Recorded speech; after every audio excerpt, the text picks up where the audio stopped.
നമസ്കാരം. CPM-ലെ അനിഷേധ്യനെന്ന പ്രതിച്ഛായ വളർത്തിയെടുക്കാനുള്ള കാരണഭൂതൻ്റെ നീക്കങ്ങൾ ഇനി വിലപ്പോവില്ലെന്ന സൂചനയാണ് പാർട്ടി ജില്ലാ ഘടകങ്ങൾ ഓരോന്നോരോന്നായിട്ട് നൽകുന്നത്.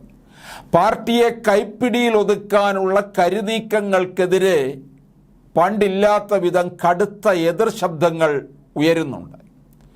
ലോക്സഭാ തെരഞ്ഞെടുപ്പിലേറ്റ കനത്ത പരാജയത്തിൻ്റെ ഉത്തരവാദിത്തം പിണറായിക്ക് മാത്രമാണെന്ന നിലപാടിലാണ് ജില്ലാ ഘടകങ്ങൾ.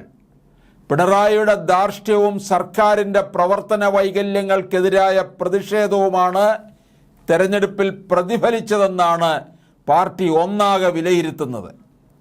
EP ജയരാജനെ പോലെയും AK ബാലനെ പോലെയുമുള്ള ഏറാൻ മൂളികളെ മുന്നിൽ നിർത്തി, അല്ലെങ്കിൽ കൊട്ടാരം വിദൂഷകന്മാരല്ലേ ഇവർ രണ്ടുപേരും, എല്ലാ ജനവിരുദ്ധതയും ഇനി അധികകാലം വെളുപ്പിച്ചെടുക്കാനാവില്ലെന്ന് പാർട്ടി തിരിച്ചറിയുകയാണ്. പിണറായി ശൈലി മാറ്റാത്ത പക്ഷം അടുത്തു വരുന്ന തദ്ദേശ സ്വയംഭരണ സ്ഥാപനങ്ങളിലേക്കുള്ള തെരഞ്ഞെടുപ്പ് അടക്കം ബാലികേറാമലയാകും. ലോക്സഭാ തെരഞ്ഞെടുപ്പ് പരാജയം സർക്കാരിൻ്റെ ദുഷ്പ്രവൃത്തിയുടെ ഫലം എന്ന CPM എറണാകുളം ജില്ലാ കമ്മിറ്റിയുടെ വിലയിരുത്തൽ അതിൻ്റെ സൂചകമാണ്. ജില്ലയിലെ സ്ഥാനാർത്ഥികൾ ദയനീയമായി തോൽവിയാണ് ഏറ്റുവാങ്ങിയതെന്നാണ് ജില്ലാ കമ്മിറ്റി വിലയിരുത്തിയത്. ഇതൊക്കെയും ഭരണവിരുദ്ധ വികാരത്തിൻ്റെ പ്രതിഫലനമാണ്.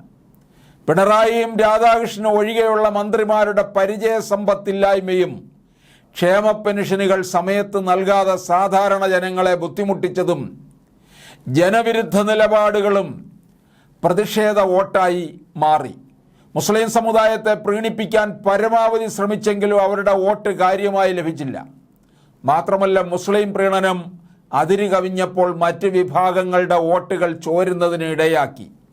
CPM-ന്റെ അപജയം BJP-യുടെ ശക്തിയായി മാറുന്നതിനെക്കുറിച്ച് കമ്മിറ്റി അംഗങ്ങൾ പലരും യോഗത്തിൽ തന്നെ മുന്നറിയിപ്പ് നൽകി. എറണാകുളം ജില്ലാ കമ്മിറ്റി മാത്രമല്ല, ആലപ്പുഴയിലും അതുപോലെ കേരളത്തിലെ ഭൂരിപക്ഷം ജില്ലാ കമ്മിറ്റികളും തോൽവിയുടെ ഉത്തരവാദിത്വം സർക്കാരിൽ ചുമത്തുകയാണ്. സ്വന്തം പാർട്ടിയിൽ നിന്ന് മാത്രമല്ല, CPI-യിൽ നിന്നും കഴിഞ്ഞ ദിവസം കടുത്ത വിമർശനം ഉയർന്നിരുന്നു. മറ്റൊരു സഖ്യകക്ഷിയായ കേരള കോൺഗ്രസ് മാണി വിഭാഗവും തങ്ങളുടെ കോട്ടയത്തെ പരാജയം സർക്കാർ വിരുദ്ധ വികാരത്തിൻ്റെ പ്രതിഫലനമെന്നാണ് വിലയിരുത്തിയത്. ഏതായാലും ഏകഛത്രാധിപതിയായി ഏറെക്കാലം പിണറായിക്ക് വാഴാനാകില്ലെന്ന സൂചനയാണ് പാർട്ടിയിൽ നിന്ന് അസാധാരണമായി ഉയരുന്ന ഈ എതിർ ശബ്ദങ്ങളിൽ നിന്ന് നമുക്ക് മനസ്സിലാക്കേണ്ടത്. എന്തായാലും കാരണഭൂതൻ്റെ കാലം അടുത്തിരിക്കുകയാണ്.